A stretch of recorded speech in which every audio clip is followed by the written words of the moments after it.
When I have a game, I'm usually nervous. I'm usually very tense. I'm very excited to play the game as an ice hockey goaltender.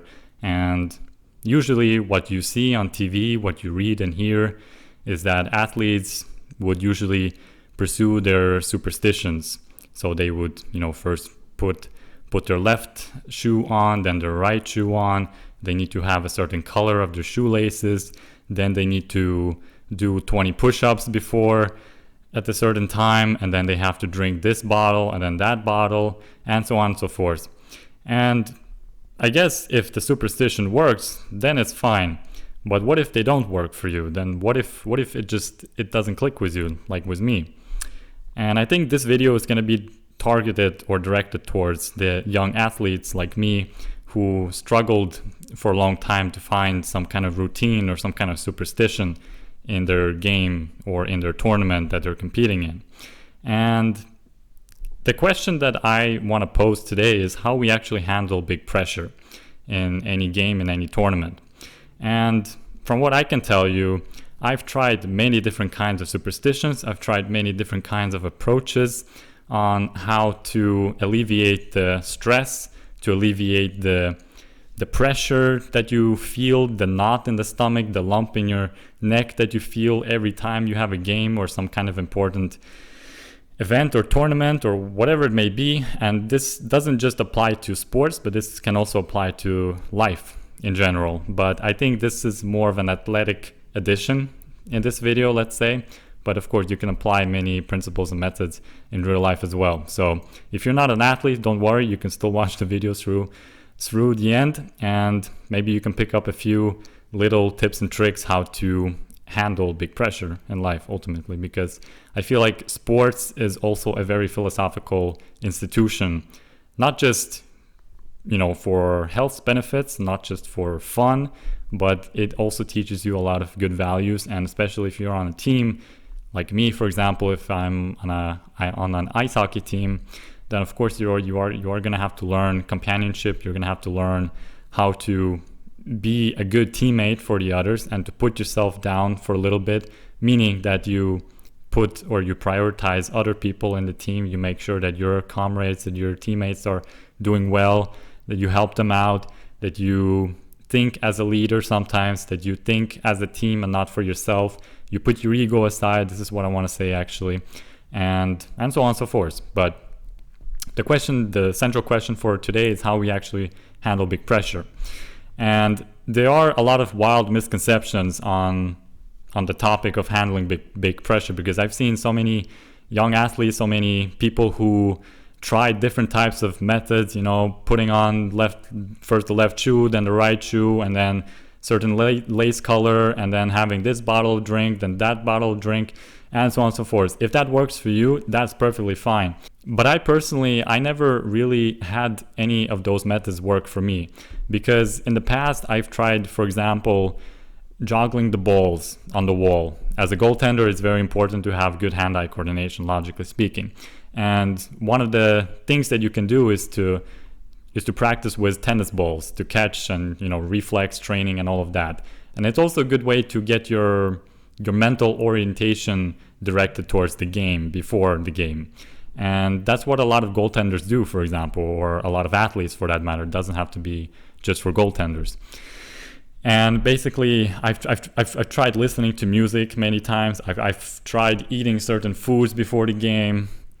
I've tried doing certain things, first putting on the left skate, then the right skate. It's all about this kind of mental comfort that you're seeking. And the idea behind the superstition is not just because you're copying someone else and you think, well, if this guy's successful because he put on the left shoe first and then the right shoe, well, then I have to do the same thing and I will also succeed. Well, you can copy athletes, you can copy your idols, sure, no problem, but that doesn't guarantee you victory, that doesn't guarantee you anything for that matter. So you're kind of shooting yourself in the foot if you really highly believe in that. But there's nothing wrong with copying or imitating other athletes, other superstars who are actually performing at a very high level. And I actually encourage people to copy or to kind of look up to what the athletes are doing, because they most likely know more about that sport than you do if you are not on that level yet.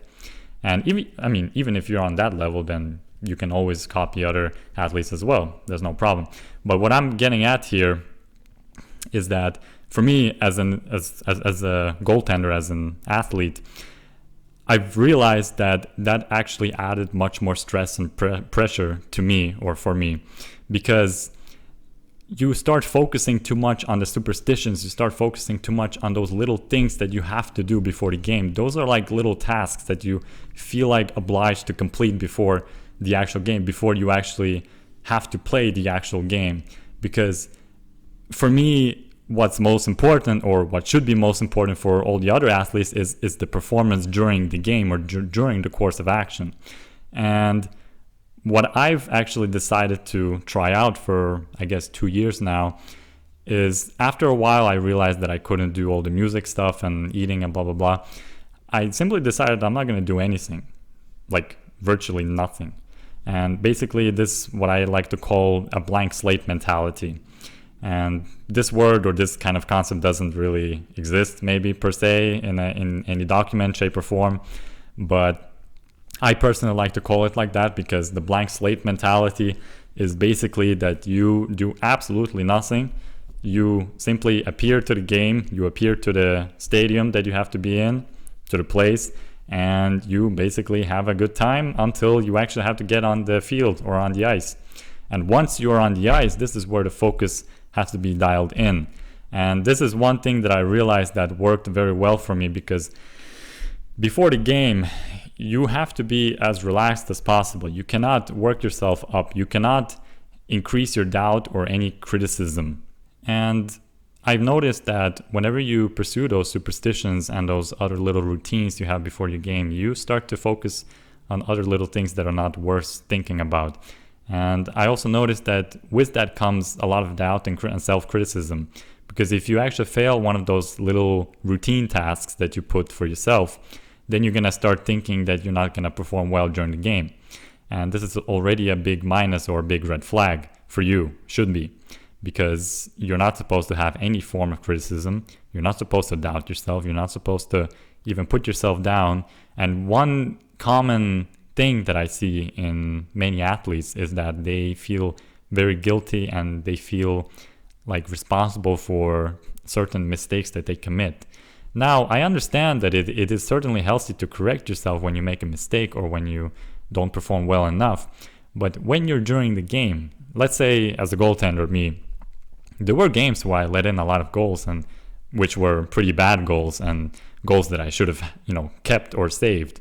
And I admit that, there are days where you're just going to suck. That's it. You got to swallow that, and you got to move on. Like, period. Like, you're not supposed to dwell on that for too long. I think what differentiates the winners and the losers is that the winners can suck it up quicker than the losers can.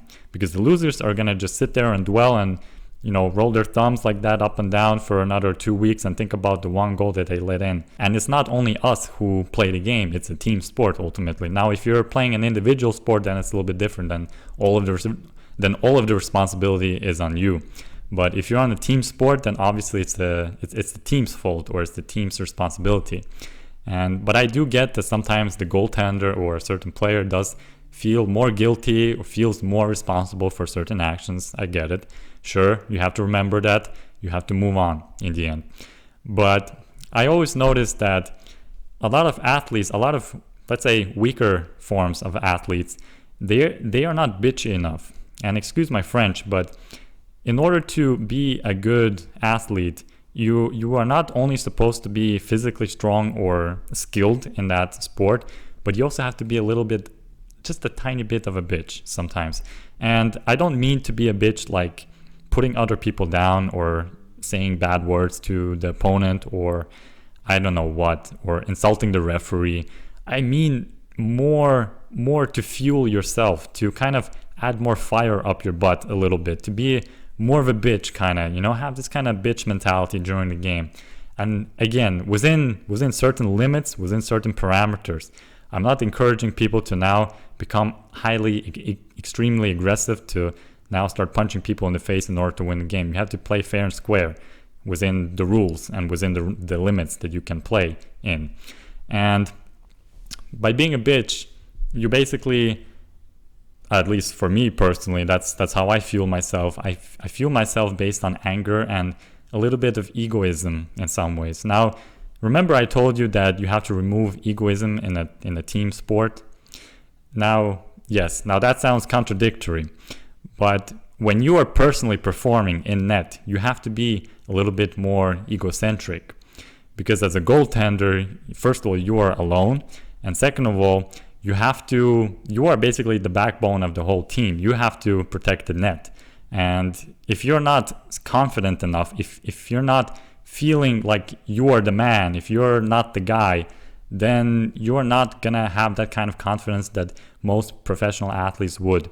Because a lot of professional athletes become a little bit more feisty, they become a little bit more aggressive, but in a healthy way. Well, sometimes there are bad athletes as well who are a little bit overboard, but I'm talking about the healthy athletes, about the athletes who have a common sense and some form of rational understanding. And in the end, I understand that it can be very pressuring and it could be very stressful during a game.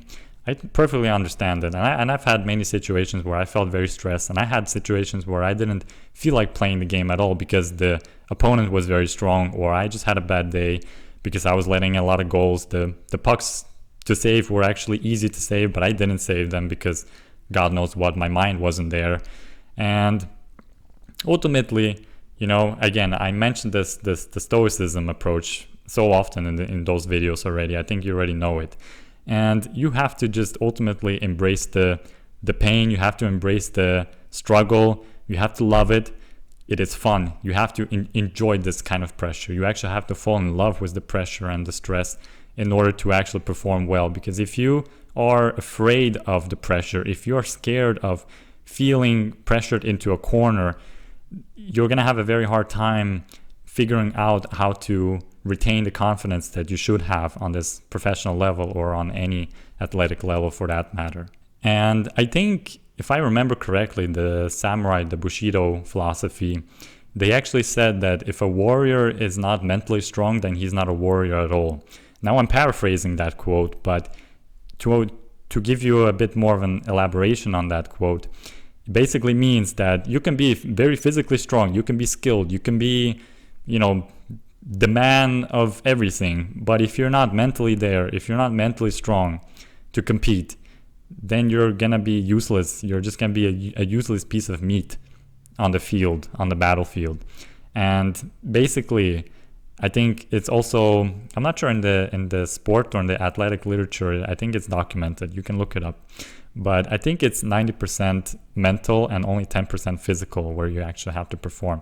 So meaning that it is, of course, it's very important to continue your training, to improve your little skills and details. That is all doable without being, let's say, so mentally focused in training. Of course, you have to be focused, but not to that certain degree like in a game. It's more manageable to improve your physical skills. But what's even more important, or what's even more difficult, is to improve your mental skills, to improve your mental game. And that's why it's important for athletes. If you're an athlete, I'm not sure what kind of approach do you take before every game or every competition. But if you want to try this kind of blank slate mentality for once, see how it goes. Because for me personally, it works 100%. So I come into the locker room, I come to the rink, to the locker room. I basically sit on the bench, I wait till the coach arrives. Then he says a few words, then we go warm up, we go run, stretch, whatever. I'm still very chill and very léger, as we call it in French. After that, I come back, I start dressing up, putting my pads and my chest protector on, my helmet. I'm still chilling. And even sometimes I'm even on my phone watching some Instagram reels because, well, I'm just waiting for the other teammates to get ready as well. And that's actually very odd and very awkward to say that, because a lot of athletes would probably punish you or coaches would punish you for that matter and be like, why are you scrolling on Instagram? That's a big distraction, right? Well, every person is different ultimately, and every person has their own ways of focusing or getting their focus dialed in. So, you can give it a shot if you want.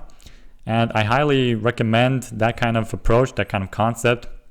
It's I wouldn't say it's a new invented one. I'm pretty sure that other people have done it as well, but maybe not as often, and it's maybe not as widespread as you think it is. So on that note, just focus on your skills. You have to know it. You know that you are very skilled. Rely on those instincts, rely on those skills that you practice many times, and everything will be good. And remember to keep your confidence high up. Remember that you are perfectly human being to be nervous, perfectly fine, but at the same time, maintain it, control it. You are the master of the mind, not the emotions. So on that note, I wish you all the best in your competitions, in your games, and we'll see you in the next video.